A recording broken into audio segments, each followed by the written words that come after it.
একদিকে বাঁকুড়ার সোনামুখী যেখানে ক্যাম্পে ঢুকে পুলিশকে মারধর করা হয়, অন্যদিকে মুর্শিদাবাদের রানীতলা সেখানেও আক্রান্ত পুলিশ। একদিকে যেখানে বাঁকুড়ার ঘটনা, যেখানে দামোদর থেকে বেআইনিভাবে বালি তোলা হচ্ছে তার ব্যবস্থা নেয় পুলিশ এবং তার জেরেই পুলিশকে আক্রান্ত হতে হয়। অন্যদিকে বাঁকুড়ার সোনামুখীর পর মুর্শিদাবাদের রানীতলার যে ঘটনা, যে মাটি পাচার রুখতে যাওয়ায় পুলিশকে ধারালো অস্ত্র নিয়ে আক্রমণ করা হয়। ইতিমধ্যেই যে খবর পাওয়া যাচ্ছে যে বীরভূমের পর বাঁকুড়ার যে ঘটনা, পুলিশ ক্যাম্পে 50 থেকে 60 জন হামলা চালিয়েছে সেরকম অভিযোগ, 7 জনকে ইতিমধ্যে গ্রেপ্তার করা হয়েছে। অন্যদিকে মুর্শিদাবাদের রানীতলায় যেখানে পুলিশের উপর আক্রমণে 2 জন গ্রেপ্তার, মাটি চুরির অভিযোগে গ্রেপ্তার আরো 3 জন। একদিকে বাঁকুড়ার সোনামুখী, অন্যদিকে মুর্শিদাবাদের রানীতলা। দুই প্রতিনিধি এই মুহূর্তে সরাসরি রয়েছেন। বাঁকুড়া থেকে রয়েছেন পূর্ণেন্দু সিংহ, অন্যদিকে মুর্শিদাবাদ থেকে রাজীব চৌধুরী রয়েছেন আমাদের সঙ্গে। রাজীব, তোমার কাছে আসবো। তার আগে বাঁকুড়ার সোনামুখীতে ঠিক কি ঘটনা ঘটেছে, কেন পুলিশের উপর এভাবে অত্যাচার করা হলো, কেন আক্রান্ত হতে হলো পুলিশকে, বিস্তারিত জানবো পূর্ণেন্দুর কাছ থেকে। পূর্ণেন্দু, তোমাকে বলে রাখি প্রথমে যে আমি এখন রয়েছি দামোদর নদে। ঠিক এই দামোদর নদ সোনামুখী থানার অন্তর্গত কপালিমানা গ্রামের ঠিক পাশে বয়ে গেছে। যেটা অভিযোগ হচ্ছে, এই দামোদর নদ দিকে বেশ কয়েকদিন ধরে এক শ্রেণীর বালি মাফিয়ারা অবৈধভাবে এখান থেকে বালি তুলে ট্রাক্টরের মাধ্যমে বিভিন্ন জায়গায় তারা নিয়ে যেত। এরপর হচ্ছে সোনামুখী থানার যে একটা অস্থায়ী ফাঁড়িয়া রয়েছে, সেই ফাঁড়ির পুলিশ কর্মীরা কর্তব্যরত তারা বাধা দেয় বালি মাফিয়াদেরকে।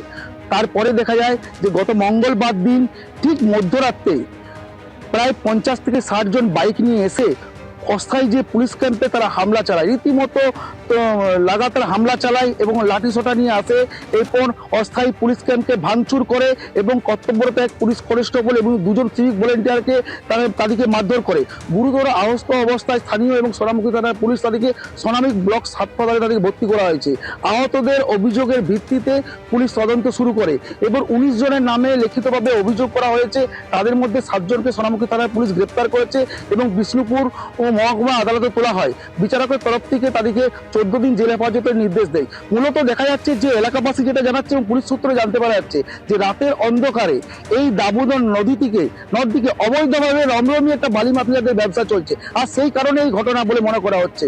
রশ্মিতা, একেবারে পূর্ণেন্দু, তুমি আমাদের সঙ্গে থাকো। বাঁকুড়ার ঘটনা আপনাদের সামনে রাখলাম, আর এবার মুর্শিদাবাদের রানীতলা সেখানে কি ঘটেছে, কেন পুলিশকে আক্রান্ত হতে হলো জানবো আমাদের প্রতিনিধি রাজীব চৌধুরীর কাছ থেকে। রাজীব, গতকাল বিকেলবেলায় রানীতলা থানার পুলিশ খবর পায়, তারা একেবারে রানীতলা এবং যে ইসলামপুর থানা তার একেবারে বর্ডার যে এলাকায় সেখানে মাটি কাটা হচ্ছে বলে তার অভিযোগ পায় এবং অভিযোগ পাওয়ার পরে একটি পুলিশের এক এএসআই নেতৃত্বে একটি দল, 4 জনের একটি দল তারা ঘটনাস্থলে পৌঁছাবে এবং ঘটনাস্থলে পৌঁছানোর পর তারা যে নদী রয়েছে, নদী পেরিয়ে তারা সামনে যখন যায় তখন তাদের উপর আক্রমণ করা হয় এবং একেবারে আগ্নেয়াস্ত্র নিয়ে তাদের উপর আক্রমণ করা হয়। একজনের আঘাত গুরুতর, সিভিক ভলেন্টিয়ার, এবং তার প্রায় 4টি মতো তাকে সেলাই একবারে স্টিচ করা হয়। এছাড়াও অন্যান্য 2 পুলিশ আধিকারিক তারাও আহত হয়েছেন এবং এই ঘটনার জেরে 2টি অভিযোগ দায়ের হয়। একটা পুলিশের পক্ষ থেকে প্রণোদিত মামলা করা হয়, সেখানে 2 জনকে গ্রেপ্তার করা হয় এবং বিএলআরওর পক্ষ থেকে আরেকটি মামলা করা হয় এই মাটি চুরির অভিযোগে, সেখানে আরও 3 জনকে গ্রেপ্তার করা হয়। আটক করা হয়েছে সেখানকার যে জেসিপি রয়েছে এবং একটা মোটর বাইক, সেগুলোকে আটক করা হয়েছে। এবং যেটা পুলিশ সূত্রে আমরা জানতে পারছি যে এরা সবাই যারা অভিযুক্ত তারা ইসলামপুর থানা এলাকার থেকে তারা এসেছিল এবং তাদের 14-15 জনের নামে তাদের কিন্তু অভিযোগ দায়ের হয়েছে এবং তাদের খোঁজেই ইতিমধ্যেই কিন্তু ইসলামপুর থানা এলাকার বিভিন্ন স্থানে কিন্তু পুলিশের পক্ষ থেকে তল্লাশি শুরু করা হয়েছে। এখনও পর্যন্ত এই ঘটনায় 5 জন গ্রেপ্তার হয়েছে। ধন্যবাদ রাজীব, ধন্যবাদ পূর্ণেন্দু। 2টো ছবি আবারও আপনাদের সামনে রাখবো। একদিকে বাঁকুড়ার সোনামুখী, অন্যদিকে মুর্শিদাবাদের রানীতলা। 2 জায়গাতেই পুলিশ আক্রান্ত। বাঁকুড়ার সোনামুখী উত্তর বেশিয়া ক্যাম্পে আক্রান্ত পুলিশ কর্মীরা। দীর্ঘদিন ধরেই দামোদর থেকে বেআইনিভাবে বালি তোলা হচ্ছে বলে পুলিশের কাছে খবর ছিল, পুলিশ ব্যবস্থাও নেয়, আর এর জেরেই রাতে পুলিশ ক্যাম্পে ঢুকে 50 থেকে 60 জন হামলা চালায় বলে অভিযোগ। অন্যদিকে মুর্শিদাবাদের রানীতলায় মাটি পাচার রুখতে যাওয়া পুলিশকে ধারালো অস্ত্র নিয়ে আক্রমণ করা হয়। সিভিক ভলেন্টিয়ারকে হাসুয়া দিয়ে কোপানোর অভিযোগ।